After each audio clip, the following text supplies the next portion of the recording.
1. You will hear two people discussing an extramural course. Fill in the information you hear on the application form below. First, you have some time to look at questions 1 to 6.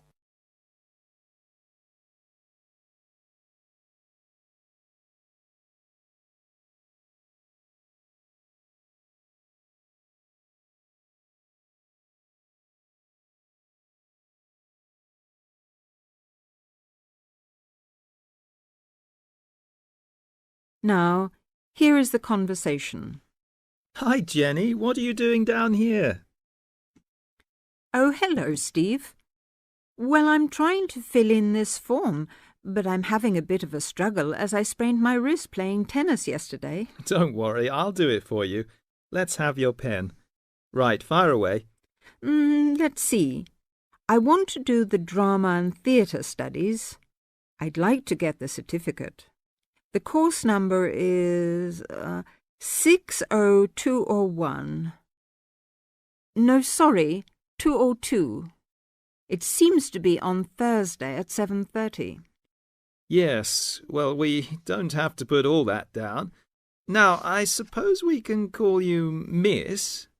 Don't be funny, and spell my name right.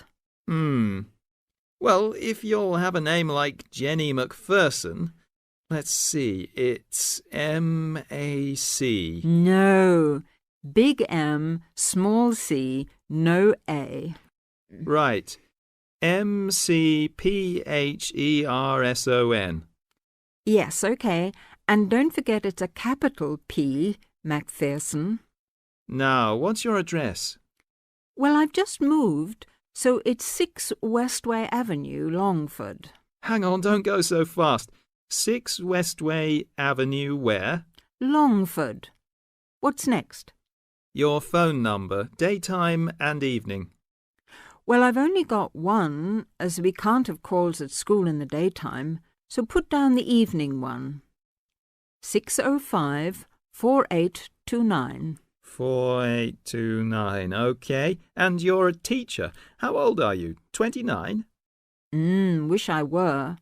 No, 32. Before you hear the rest of the conversation, you have some time to look at questions 7 to 10.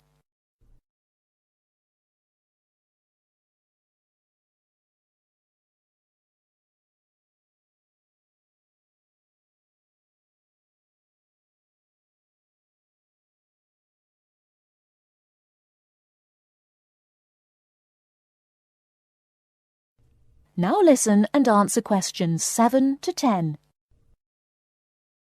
Do they want my date of birth? No, don't seem to. Just age. How about educational qualifications? Well, I've got a degree in English literature and a diploma in media studies. Media studies, right. Now, have you ever done any of these extramural courses before? No, don't think so. Although I did do something on psychodrama once. But no, it wasn't extramural, was it? That seems to be it, except for the fee. Yes, well, that's the same for all the central courses. I think £25. I suppose I have to include it with this form. Looks like it. Do you want me to write the cheque out for you? But you'll have to sign it. That is the end of part 1. You now have half a minute to check your answers.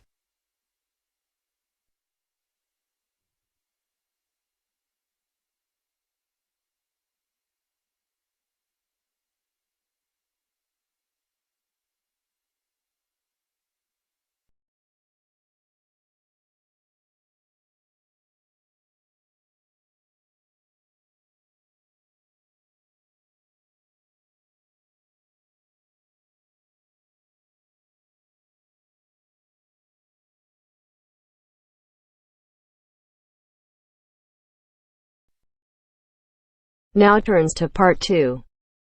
Part 2. You will hear a recorded message giving information about an area where tourists can visit to taste local food. First, You will have some time to look at questions 11 to 13.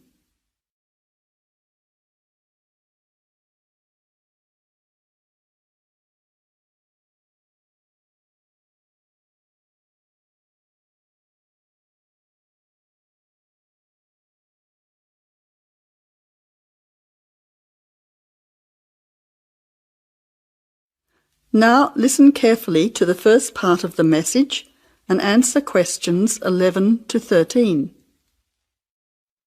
Welcome to the tourist information line for the Valley Food Trail. Here you will find many local food products for you to sample and buy. It is possible for you to spend as much or as little time as you want, but I suggest that you allow a full day for touring this area. Of course, there are many half-day tours available for those of you short on time. Now, it's quite a large area and stretches from Brookville to Ford Hill. For those of you unfamiliar with the area, that means that it is 10 kilometres to 35 kilometres from the city centre, or by car 15 minutes to the closest point, continuing to 55 minutes at its furthest point from the CBD. Of course, apart from food, there are many other places of interest in this area, including cafes and restaurants and galleries and studios. But I wouldn't recommend you go here to see parks and gardens. The other information lines will give you specific information related to these particular attractions. Before the final part of the message, you now have 20 seconds to look at questions 14 to 20.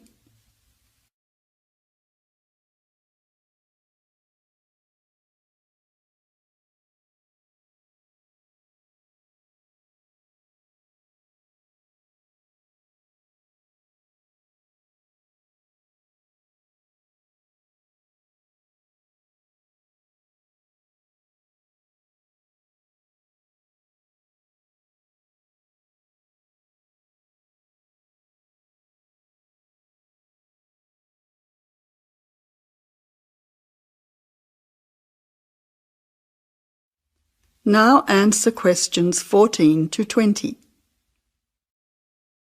But let's go back to food. If we begin in Brookville and head north towards Upper Valley in a clockwise direction, passing West Valley on West Road, we cross over Coast Road to come to our first place of interest, Magic Coffee. This is not to be confused with the Coffee House, situated opposite on the other side of the valley on the railway line.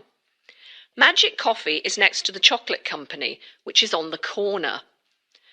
Just past the ice cream shop on the corner of John Street is the fresh produce shop. A little further north we have reached Ford Hill, where we can start our drive southwards along Great Northern Highway following the railway line. First we come to the organic market near the corner of Memorial Avenue, and then to Olive Farm opposite Olive Road. Just before we come to the next street crossing, we see the Honey Pot, which is practically opposite the coffee house. There is another chocolate company which sells nougat as well, just nearby. Following the railway line along Great Northern Highway, we return back to Brookville. Now, as I have said previously, if you only have a few hours to spare, there are several places that you shouldn't miss. The two chocolate places make equally nice chocolate, but the factory has the added bonus of nougat, unlike the company. Of course, everyone loves ice cream, especially unusual flavours such as coffee and nougat, so the ice creamery is definitely worth a visit. And while the coffee house sells expertly made hot drinks, including hot chocolate, I think your time would be better spent sampling the many products on offer at the organic market. Well, I hope you enjoy your time visiting the Valley Food Trail and enjoy all the wonderful local foods on offer.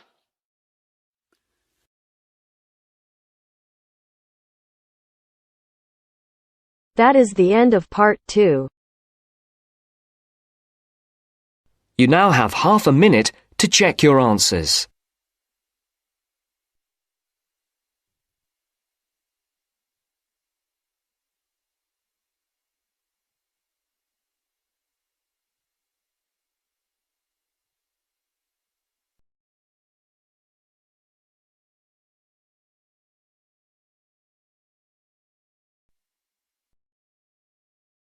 Now turns to Part 3.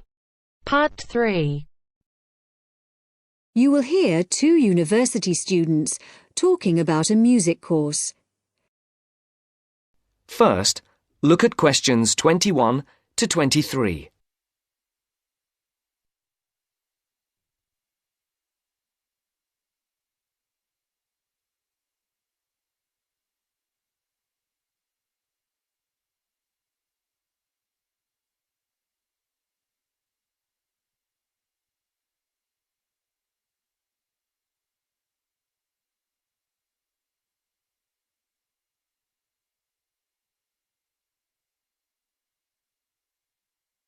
As you listen, answer the questions. Josie, come in. How are you? I'm good. Can I get you a coffee or anything? No, that's okay. I can't stay long, but you said you wanted to talk to me about that course I'm doing this semester, Music 103? That's right. Actually, I was a bit confused because I thought you were majoring in maths.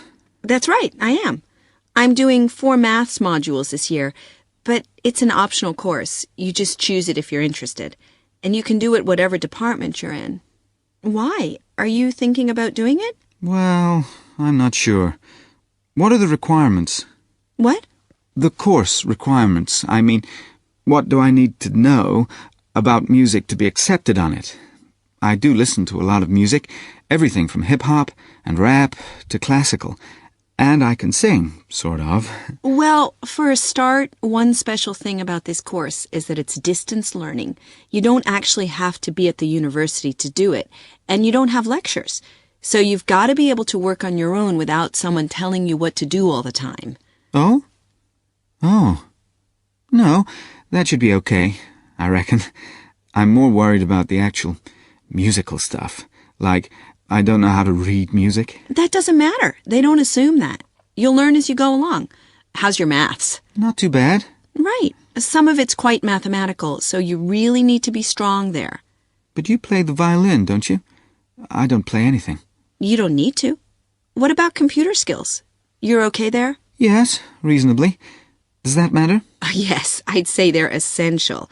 Like I said, it's all distance learning, so it's computer-based. Before the conversation continues, look at questions 24 to 30.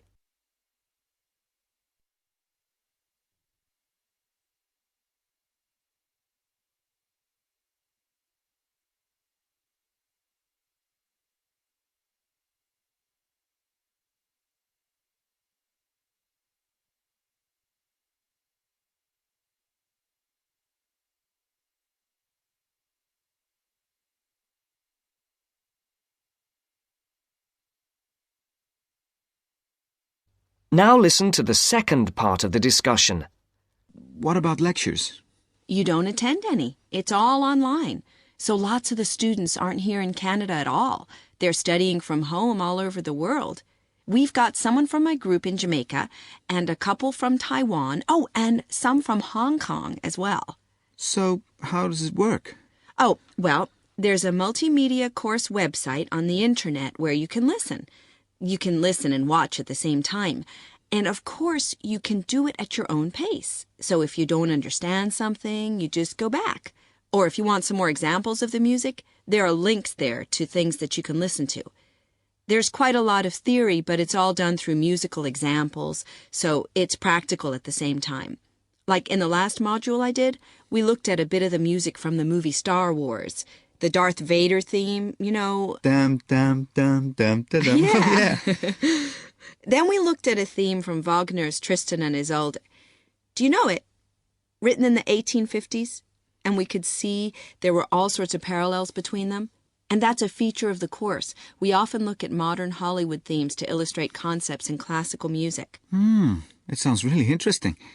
Do you have a course book? No, we don't use one. We're given a software program called Notability Lite, and what it does is it presents what we write, the music we write, really clearly. And it also allows us to play back any piece of music on our computer at home. But that's not all. We can write our own music, quite complex stuff for various instruments, and the program plays it back to us. Plays the actual music? Yes, So it means that your computer is actually your own musical instrument. And we can even submit our finished pieces to our tutor by email. So you do need your own computer, obviously. Yes, with at least 64 megabytes of RAM. That's okay. I've got 128. Oh, and a CD-ROM and a sound card, of course. No problem.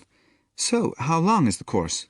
It's 6 months. There are 2 a year, so you could actually enroll for the next one if you wanted. It starts in January. I started last September and I finish in February. And how many credits is it? 3. In order to pass, you've got to do 6 assignments. I'm just doing my 4th one now, and take a final examination. Oh, anyway, why don't you call round sometime and I'll show you the sort of things we do. You can even listen to some of my music. That would be great. Well, thanks, Josie. Now, are you sure you don't have time for that coffee? That is the end of part 3. You now have half a minute to check your answers.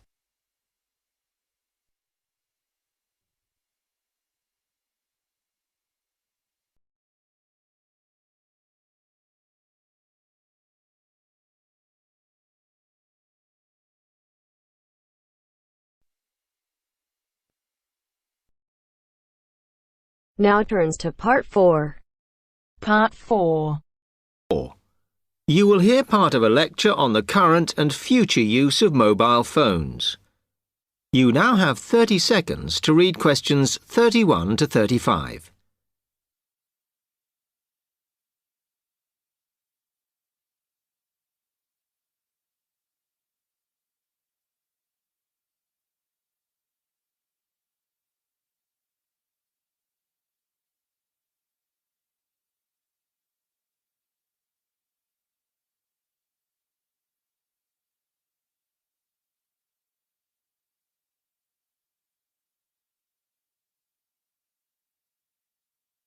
Okay, now today we're looking at changes in communication, and specifically changes that have just happened or are likely to happen in the next few years.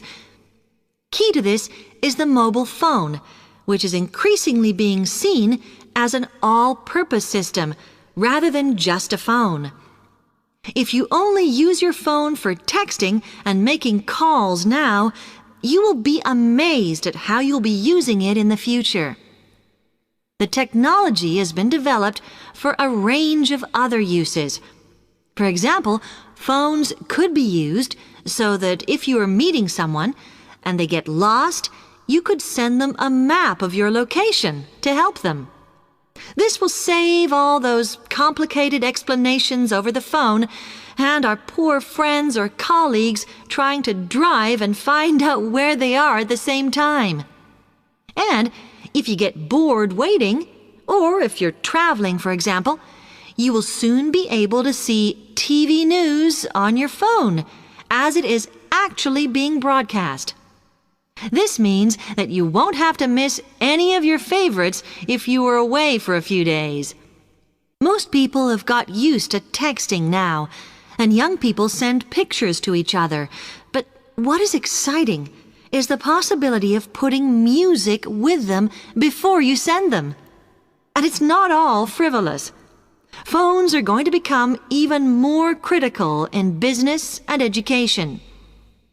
Some recent developments have a highly practical usage. So, for example, as lecturers, we will be able to send everybody a text to let them know if lectures have been cancelled. And the new phones could have a further use in education, as well as business, as they will enable us to go to any destination, such as when we are doing a field trip, for instance, and from there to send data directly to a computer so that we can access it when we get home. This means we will no longer be limited by what the phone can store. You now have 30 seconds to read questions 36 to 40.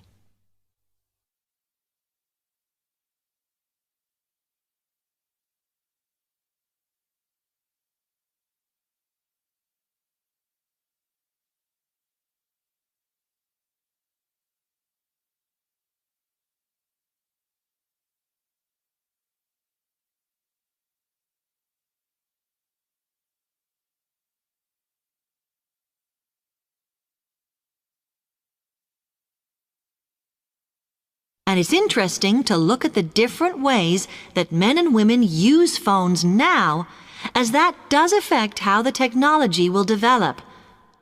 Some research has been done on how people use phones, and some of the results are surprising. One of the increasing usages of mobile phones is to get all sorts of data, such as phone numbers, the weather, train times, etc.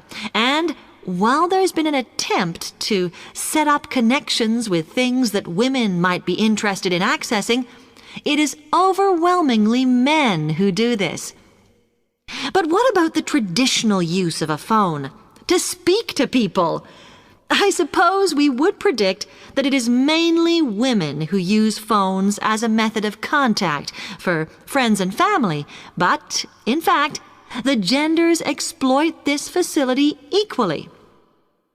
I've spoken about the increased business usages that phones will offer, and I suppose we would associate this usage with men.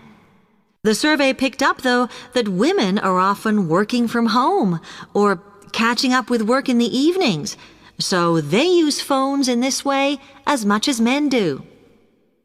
Most of us are aware we can store photos on our phones. It's an ideal method of capturing a moment wherever you are. Women tend to be the group that keep photos on their phones, but it seems that men use their phones to actually take pictures much more than women do. And of course, all this knowledge affects the marketing that the companies will do in order to sell the phone.